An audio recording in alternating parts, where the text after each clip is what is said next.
So, good morning, everyone. It has been a very long while since I came here, and I was forced to come to work. And you know what is interesting to me in this very time is the term absolute and relative. I don't know if you're noticing something that is happening.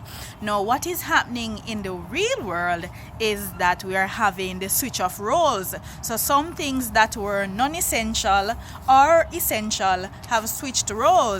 So we notice, for example, some time ago, if you were a non-essential staff, you would be like the layman, and the essential ones would be like the security guards, managers, and so on. But what we're having now, because of the COVID situation, we're having a switch in roles, and those persons who were so not important have become important, and therefore the word essential and non-essential has become relative.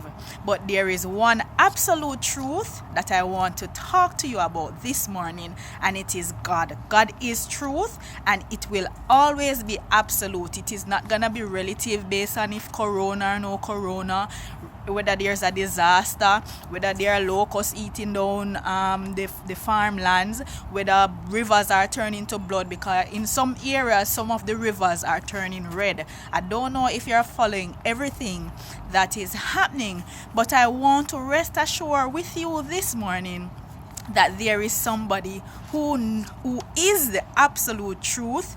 That is, the truth cannot change to essential or non-essential and switch back. It is God Almighty, and it is only in God at this time that you can find some peace for your soul. You can have the hope and trusting and believing that there are better days ahead. So I just want to share briefly a few verses that you can meditate on to give you some peace, and don't get overwhelmed and stressed and have anxiety and everything in this time, because in this season it is a trying of our faith, and I believe we can look at the opportunity in this situation as well. A lot of families, trust me and them boys play so till me tired. See me run come my work today because we can't manage them. But I'm just saying we can use this opportunity, find some creative games. I was sharing with one of my friends, a boy look like me start put on weight already, and she was suggesting that you can play a race with your kids, put on bugs and jump. There are so many things we can do now, and I believe this is a time when we are settled down that we can really reflect on some of the things.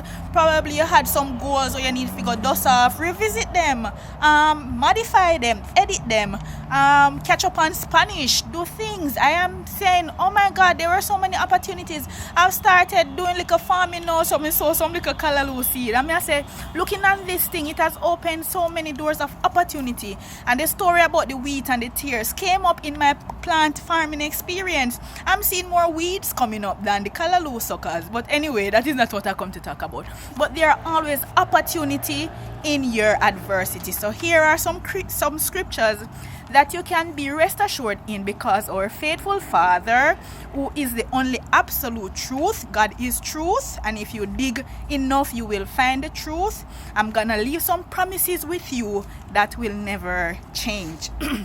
So the first one is the Lord himself goes before you and will be with you. He will never leave you nor forsake you. Do not be afraid, do not be discouraged. And in this time, you may be fearful, you may have anxiety, you may be frustrated, overwhelmed. Sometimes some emotions are gone, you don't even know how to describe them. But do not be discouraged, do not fear.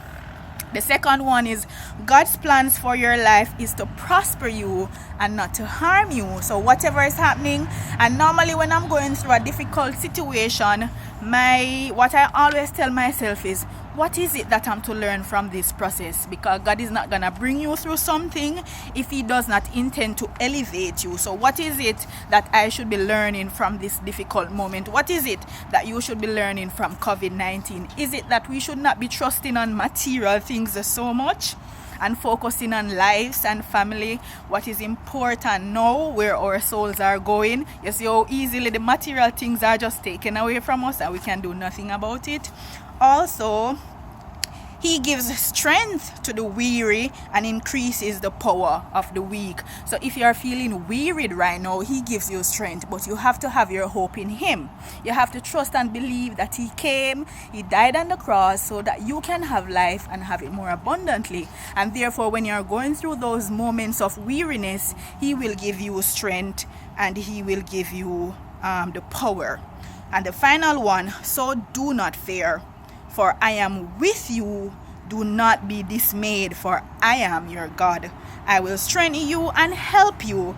I will uphold you with my righteous right hand. And isn't that something amazing, that even in our weaknesses, because the flesh sometimes will take over, and even in our weaknesses, God is there holding us with his righteous right hand. So be blessed today, knowing that there is one absolute truth, that God is God and he is still in control of whatever is happening right now, and you can be rest assured that he has great plans for you. Now continue to have an amazing day.